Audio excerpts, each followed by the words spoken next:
నా కలల కథనం. అందరికీ నమస్కారం. నేను మీ లావణ్యంలోని కథానిక కవితను. ఈరోజు మనం వినబోయే కథ సిరివెన్నెల పార్ట్ 4. సత్య వెన్నెల చేతిలో నుండి పూలదండలు తీసుకొని పట్టుబట్టలు పువ్వులు దేవుడికి అర్పించడానికి క్రిష్తో కలిసి వెళ్ళింది. ఇద్దరిని పక్కపక్కనే చూసి తెలిసిన వాళ్ళందరూ బావా మరదళ్ళు ఇద్దరు కాబోయే భార్యాభర్తలు అంటూ ఒకరికి ఒకరు చెప్పుకుంటూ ఉన్నారు. వారి మాటలు క్రిష్ చెవున పడడంతో చిరునవ్వు నవ్వుతూ, ఓయ్ వింటున్నావా? వాళ్ళందరూ ఏమంటున్నారు? ఇప్పటికైనా చెప్పొచ్చు కదా నేనంటే ఇష్టమని. ఇప్పుడే ఇక్కడే అందరి ముందు తాళి కట్టేస్తాను అని క్రిష్ అన్న మాటలు విని వెన్నెల అడుగు వెనక్కి వేస్తూ, నీతో కలిసి అడుగు ముందుకు వేసే అదృష్టం నాకు లేదు. నీ సంతోషం మా అక్కతోనే అని నాకు తెలిసినా ఎందుకో నా మనసు నిన్నే కలవరిస్తుంది. ఏదేమైనా నీ సంతోషమే నేను కోరుకుంటున్నాను. దేవుడా, కృష్ణ సత్య అనే పేరును ఎవ్వరూ విడదీయలేరు. ఈ ఇద్దరు కూడా త్వరలో ఒక్కటి కావాలని ఆశీర్వదించు అంటూ దేవుడికి దండం పెట్టుకుంటూ తన కళ్ళల్లోని కన్నీళ్లను దాచుకుంటూ ఉంది. వేద పండితుల మధ్య శ్రీవారి కళ్యాణం ఎంతో ఘనంగా జరిపించి దేవుడి ప్రసాదాన్ని ఆరగిస్తూ ఉన్నారు. క్రిష్ సంతోషంగా తన చిన్ననాటి స్నేహితులందరితో కలిసిపోయి భోజనాలు వడ్డిస్తూ ఉన్నాడు. సత్య వెన్నెల ఇద్దరూ కలిసి భోజనం తీసుకోవడానికి వెళ్ళారు. ఒరేయ్, నీ ఇద్దరు మరదల్లో వచ్చారు, ఎవరికి ఏం వడ్డిస్తావో, ముద్దులు ఎవరికి, ముద్దపప్పు ఎవరికి అని కృష్ణ ఫ్రెండ్స్ ఆట పట్టిస్తూ ఉండడంతో, ఒరేయ్ దేవుడి ముందు ఏంట్రా ఆ మాటలు అని క్రిష్ వాళ్ళని కసిరించాడు. బావా, వాళ్ళు అన్న దాంట్లో తప్పేముంది? బావా, నువ్వు చిన్నప్పుడు దీనికి ముద్దపప్పు అని ఎందుకు పెట్టావో తెలియదు, కానీ ఆ పేరు దీనికి భలే నచ్చినట్టుంది. నేను దాన్ని ఎగతాళి చేసిన ఎలా నవ్వుతుందో చూడు అంటూ సత్య గట్టిగా నవ్వుతూ ఉంది. అప్పుడే అక్కడికి ఒక పెద్ద కారులో ఒక కుటుంబం దిగి దేవుడి దర్శనం చేసుకోవడానికి గర్భగుడిలోకి వెళుతూ గట్టిగా నవ్వడం వినిపించి సత్య వైపే చూస్తూ లోపలికి వెళ్ళారు. రాఘవయ్య గారి కుటుంబం అంతా ఒకే చోట కూర్చొని భోజనాలు చేస్తూ ఉండగానే పరశురాం గారికి దూరపు బంధువైన ఒకతను వరసకి అల్లుడు కావడంతో వారి వద్దకు వచ్చి ఎంతో వినయంగా అందరికీ నమస్కరించి తన కుటుంబాన్ని కూడా వారికి పరిచయం చేశాడు. చాలా రోజుల తర్వాత నిన్ను కలిసినందుకు నాకు చాలా సంతోషంగా ఉంది. ఇప్పుడు ఎక్కడ ఉంటున్నారు అంటూ అడగడంతో, మామయ్య, ఇప్పుడు నేను సిటీలో బిజినెస్ చేస్తూ టాప్ పొజిషన్లో ఉన్నాను. నా కొడుకు వీడు అమెరికాలో సెటిల్ అయ్యాడు అంటూ అతని కొడుకుని చూపించాడు. తెల్లటి శరీరంతో మెరిసిపోతూ ఏ అమ్మాయి అయినా సరే అతడిని చూడగానే మనసు పారేసుకునేలా ఉన్న ఆ అబ్బాయిని చూసి సత్య క్షణకాలం నోరు తెరిచి అలాగే చూస్తూ ఉండిపోయింది. ఆ అబ్బాయి కూడా సత్య వైపే చూస్తూ చిరునవ్వుతో అందరినీ పలకరించాడు. అమెరికాలో ఉన్న ఎంత వినయంగా ఉన్నాడో అబ్బాయి అంటూ అందరూ అతన్ని పొగిడేస్తూ ఉన్నారు. మామయ్య, వీడు ఎక్కువ రోజులు ఇక్కడే ఉండడు, అమెరికాలో ఒక పెద్ద కంపెనీకి సీఈఓ. వీడికి తొందరగా పెళ్లి చేసి మా బాధ్యతను తీర్చుకోవాలని సంబంధాలు చూస్తున్నాము అని ఆ అబ్బాయి తండ్రి అనడంతో సత్యముఖంలో ఉన్న వెలుగు చటుక్కున మాయమైంది. బావా, వింటున్నావా? ఆ అబ్బాయి అమెరికాలో సెటిల్ అయ్యాడంట. మనం కూడా పెళ్ళి తర్వాత అమెరికాలో సెటిల్ అవ్వాలి అని సత్య క్రిష్తో అనగానే క్రిష్ కోపంగా సత్య వైపు చూసి, నీకు ఎన్నిసార్లు చెప్పాలి? నేను మా అమ్మా నాన్నలను చూసుకుంటూ ఇక్కడే ఉంటాను. నా చదువుకు తగ్గ జాబ్ చేసుకుంటూ నీతో నా జీవితాన్ని సంతోషంగా పంచుకుంటాను అని క్రిష్ అనగానే సత్య మూతి బిగించుకొని అక్కడి నుండి పక్కకి వెళ్ళింది.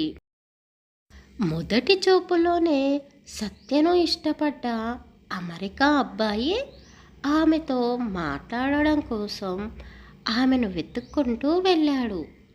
సత్య ఒక చెట్టు కింద కూర్చొని తన గాజులను శబ్దం చేస్తూ కూర్చోవడం చూసి అతను ఆమె వెతకు వెళ్ళాడు.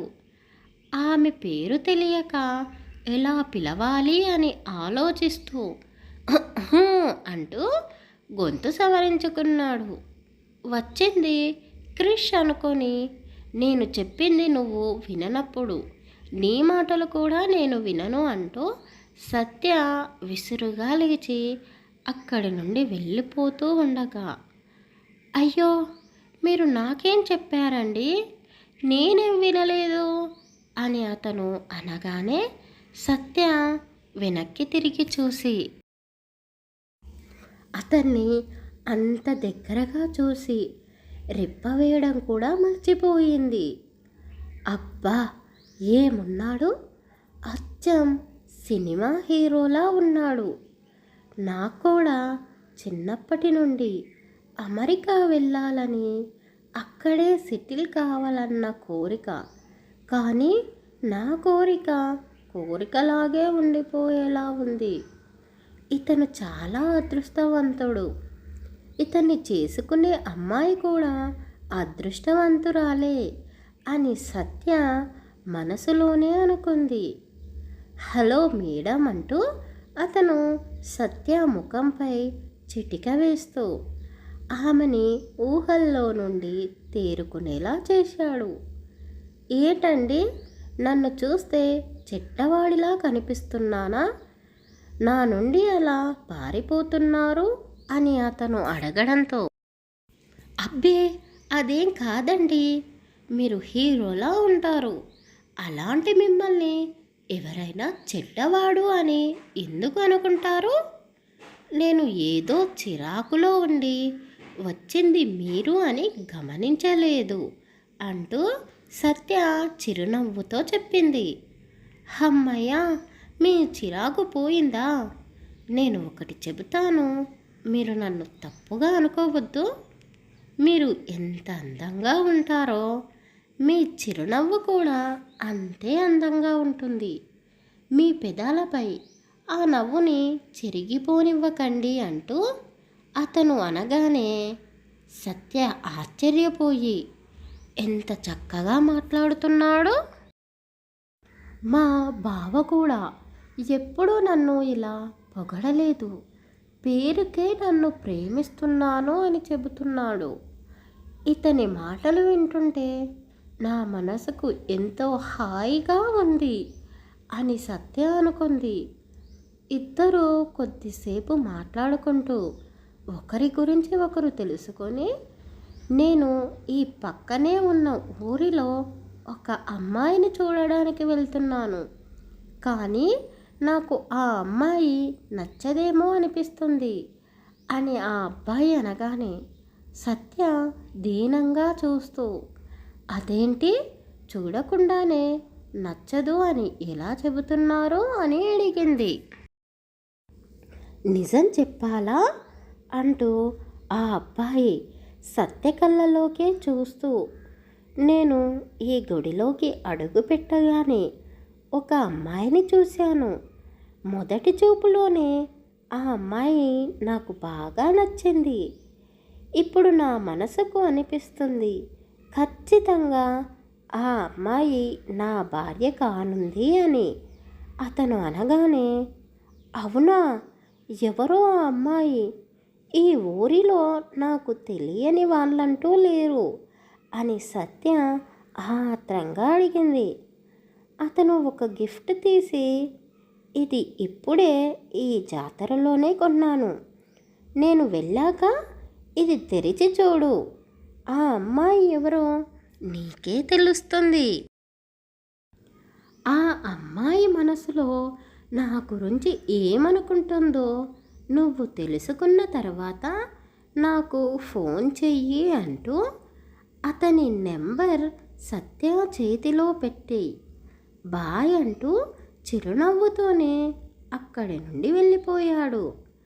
వెళుతున్న అతని వైపే చూస్తూ, ఏంటి వీడు వెళుతూ ఉంటే నాకెందుకు బాధగా అనిపిస్తుంది, అయినా ఇప్పుడే కలిశాము, అంతలోనే చాలా దగ్గరైపోయాడు అని సత్య అనుకుంటూనే అతను ఇచ్చిన గిఫ్ట్ వైపు చూస్తూ, ఇందులో అమ్మాయి ఫోటో ఉందా, తెరిచి చూస్తే తెలుస్తుంది కదా అని అనుకుంది. ఇక్కడున్నావా అంటూ క్రిష్ సత్య వద్దకు వచ్చాడు. ఏంటి, నా మీద అలిగావా అని క్రిష్ అడగగానే, బావా, ముందు నేను అడిగిన దానికి సమాధానం చెప్పు, నీకు నేనంటే ఇష్టమా అని సత్య అడిగింది. క్రిష్ నవ్వుతూ, ఈ ప్రశ్న వేరే ఎవరిని అడిగినా చెబుతారు, నువ్వంటే నాకిష్టమని. అబ్బా, అది కాదు బావా, ఇష్టమంటే ఎలా, ఎంత, నాలో నీకు ఏం నచ్చింది అని సత్య అడగడంతో, ఉసేయ్, నీకు పిచ్చి పెట్టినట్టుంది, నువ్వంటే ఇష్టమని చెబుతున్నాను కదా, ఇంకా మాటల్లో ఎలా చెప్పాలి, అంటే బావా, నా నవ్వు నీకు నచ్చిందా, నా కళ్ళు నీకు నచ్చాయా, చెప్పు బావా అని సత్య అనగానే, నీకు నిజంగానే పిచ్చి పట్టింది, ఎప్పుడూ లేనిది ఈరోజు కొత్తగా మాట్లాడుతున్నావు. అయినా సరే, నీ తిక్క ప్రశ్నకు నేను సమాధానం చెబుతాను. నువ్వంటే నాకు ఇష్టం, చిన్నప్పటి నుండి ఒకరి గురించి ఒకరికి తెలుసు, మా అమ్మా నాన్నలని బాధ పెట్టకుండా చూసుకుంటావన్న నమ్మకం, అంతేకాదు నిన్ను పెళ్లి చేసుకొని నా పిల్లలకి తల్లి చేయాలి అనుకుంటున్నాను అంటూ ఎంతో యాటిట్యూడ్గా సమాధానం చెప్పాడు.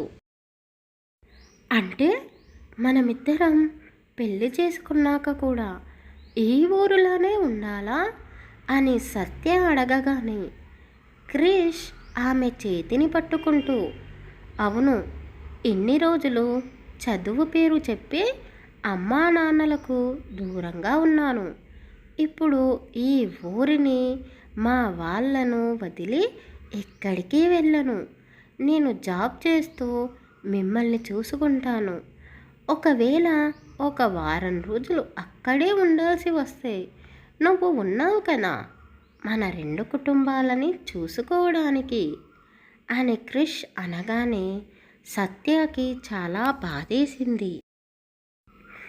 బావా, నేను నిన్ను ప్రేమిస్తున్నానని ఎప్పుడూ చెప్పలేదు, నువ్వు కూడా నన్ను సినిమాలు షికార్లు అంటూ ఎక్కడికి తిప్పలేదు, అందరూ మనం కాబోయే భార్యాభర్తలమని అనుకుంటున్నారు, అంతే తప్ప మనమిద్దరం మన మనసులో ఏముందో చెప్పుకోనే లేదు అని సత్య అనగానే క్రిష్ పైకి లేచి నిలబడి, నిజమే, నువ్వు చెప్పింది నిజమే, కానీ నాకు ప్రేమను చూపించడం రాదు, అది నువ్వే తెలుసుకోవాలి అని క్రిష్ అనగానే, అంటే బావా, ఇప్పుడు నువ్వు నాకు నచ్చలేదు అని నేను చెబితే ఏం చేస్తావు అని సత్య నసుగుతూ అనగానే క్రిష్ ఆమెను తన మీదకి లాక్కొని, ఆమె ముఖాన్ని చేతులతో తాకుతూ, నన్ను ఆట పట్టించడానికి అయినా సరే నువ్వు ఇలాంటి మాటలు ఇంకెప్పుడు అనకు. నువ్వే నా భార్యవి. నీ మనసులో ఎలాంటి ఆలోచనలు పెట్టుకోకు. ఈరోజు ఇంటికి వెళ్ళగానే అమ్మా నాన్నలతో మాట్లాడి మన పెళ్ళికి ముహూర్తం పెట్టించమని అడుగుతాను అని క్రిష్ తన మనసులో ఉన్న మాటని చెప్పేసి సత్యతో కలిసి ఇంటికి బయలుదేరాడు. క్రిష్ అన్నట్టుగానే పెద్దవాళ్ళతో మాట్లాడి సత్య కృష్ణాల పెళ్ళికి ముహూర్తం పెట్టించాడు. రోజులు నిమిషంలో గడిచిపోతూ ఉండడంతో సత్యకి ఏం చేయాలో పాలుపోవడం లేదు. అప్పుడే ఆమెకు మెయిల్ రావడంతో ఓపెన్ చేసి చూసింది. అమెరికాలో ఆమెకు జాబ్ వచ్చింది అన్న మెయిల్ని చూసి చాలా సంతోషించింది. కానీ నాకు పెళ్ళి ఫిక్స్ అయింది కదా, ఈ జాబ్కి వెళ్తానంటే ఎవరూ ఒప్పుకోరు. నా కలని నెరవేర్చుకోవడానికి ఒక అవకాశం వచ్చింది. బావని పెళ్లి చేసుకొని ఇక్కడే ఉంటే ఈ ఊరిలోనే ఉండి ఈ 4 గోడల మధ్యనే బ్రతకాలి. కనీసం నేను జాబ్ చేస్తాను అన్నా కూడా ఒప్పుకోడు అని సత్య బాగా ఆలోచిస్తూ ఉంది. అద్దం ముందు నిలబడి ఆమె ముఖాన్ని చూసుకుంటూ ఉండగానే గుడిలో కలిసిన అబ్బాయి చెప్పిన మాటలు గుర్తువచ్చి నవ్వుకుంది. అయ్యో, నేను మర్చిపోయాను. అతను ఆ రోజు ఒక గిఫ్ట్ ఇచ్చాడు కదా, ఆ అమ్మాయి ఎవరో నేను తెలుసుకోనే లేదు అంటూ ఆ గిఫ్ట్ వెతుకుతూ ఇల్లంతా చిందరవందర చేసింది. గిఫ్ట్ కనిపించడంతో ఎంతో సంతోషంగా ఓపెన్ చేసి చూసింది. అందులో ఒక చిన్న అద్దం ఉండడంతో ఏమీ అర్థం కాక ఆ అద్దంలో తనని తాను చూసుకుంది. మా బావ ఒక్కడే, ఎవ్వరికీ అర్థం కాదు అనుకున్నాను. కానీ ఈ అబ్బాయి కూడా నాకు అర్థం కావడం లేదు అని అనుకుంటూనే టీవీలో వస్తున్న ఒక సీన్ని చూసి ఆశ్చర్యపోయింది. అందులో కూడా అచ్చం ఇలాగే హీరోయిన్ని అద్దం ముందు నిలబెట్టి ఆ కనిపిస్తున్న అమ్మాయిని నేను ప్రేమిస్తున్నాను అని చెప్పాడు. అది చూసిన సత్య, అంటే ఆ అమెరికా అబ్బాయి నన్ను ప్రేమిస్తున్నాడా? తొలి చూపులోనే నచ్చింది నేనేనా అని సత్య చాలా సంతోషించింది. నిమిషం కూడా ఆలోచించకుండానే అతను ఇచ్చిన నెంబర్కి ఫోన్ చేసి జరిగింది మొత్తం చెప్పి, నాకు మా బావ అంటే ఇష్టం లేదు, అందరూ కలిసి బలవంతంగా నన్ను అతన్ని పెళ్లి చేసుకోవడానికి ఒప్పించారు. చిన్నప్పటి నుండి కలిసే పెరిగాము. అందరూ చెప్పింది విని నేను కూడా అతన్ని ప్రేమిస్తున్నానేమో అనుకున్నాను. కానీ నిన్ను కలిశాక, నీ మాటలు విన్నాక నాకు ప్రేమ అంటే ఏమిటో అర్థమైంది. నాకు ఈ పెళ్ళి ఇష్టం లేదు. ఎలాగైనా సరే నువ్వే నన్ను ఇక్కడ నుండి తీసుకుపో అని అతనితో మాట్లాడుతూ ఉంది. చిన్నప్పటి నుండి ఆమె సంతోషాన్నే చూసుకున్న సత్య అమెరికాలోనే సెటిల్ అవ్వాలన్న స్వార్థంతో ఇంటి పరువు పోతుంది అని కూడా ఆలోచించకుండా పెళ్లి పత్రికలు అందరికీ పంచాక పెళ్ళి 2 రోజుల్లో ఉంది అనగా అతనితో పారిపోవడానికి సిద్ధపడింది.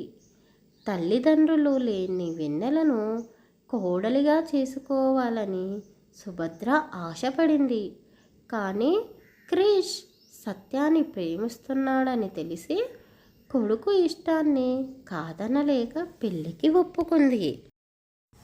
సత్య అనుకున్నట్టే సరిగ్గా పెళ్ళికి 2 రోజుల ముందు ఆ అబ్బాయిని కలిసి రిజిస్టర్ ఆఫీస్లో పెళ్లి చేసుకొని అమెరికాకు వెళ్ళడానికి అన్నీ సిద్ధం చేసుకుంది. క్రిష్తో పెళ్ళి అన్న రోజే ఫ్లైట్ బుక్ కావడంతో సత్య తిరిగి ఇంటికి వెళ్ళిపోయింది. ఏమీ జరగలేదు అన్నట్టుగా సత్య అమాయకంగా ముఖం పెట్టి పెళ్లి కూతురు అయ్యింది. ముహూర్తం, ఫ్లైట్ టైం ఒకేసారి ఉండడంతో సత్యకి కాస్త టెన్షన్ మొదలైంది. ఎలాగో అలా క్రిష్ పెళ్ళి కావడంతో వచ్చిన బంధువులు అందరూ ఆ పెళ్ళి గురించే మాట్లాడుకుంటూ ఇద్దరి జంట చూడడానికి కన్నుల పండుగగా ఉంది అంటూ వాళ్ళిద్దరినీ దీవించి సంతోషంగా అక్కడి నుండి వెళ్ళిపోయారు. కొత్త జంటని ఇంట్లోకి ఆహ్వానిస్తూ ఒకరి పేరు ఒకరిని చెప్పమంటూ గుమ్మం వద్దే ఆపేశారు. వణుకుతున్న గొంతుతో బావా నేను వచ్చాము అని పెళ్లి కూతురు అనడంతో క్రిష్ కోపంగా ఆమె వైపు చూసి నేను మా అమ్మకు నచ్చిన కోడలితో వచ్చాను అంటూ చెప్పి విసురుగా లోపలికి వెళ్ళాడు. సత్య అనుకున్నట్టుగానే అమెరికా అబ్బాయితో వెళ్ళిపోతుందా? పెళ్ళి జరిగాక కూడా క్రిష్ ఎందుకని అందరి మీద కోపాన్ని చూపిస్తున్నాడు? ఏం జరగబోతుందో తర్వాయి భాగంలో తెలుసుకుందాం. కథ నచ్చితే లైక్ చేసి సబ్స్క్రైబ్ చేసుకోండి.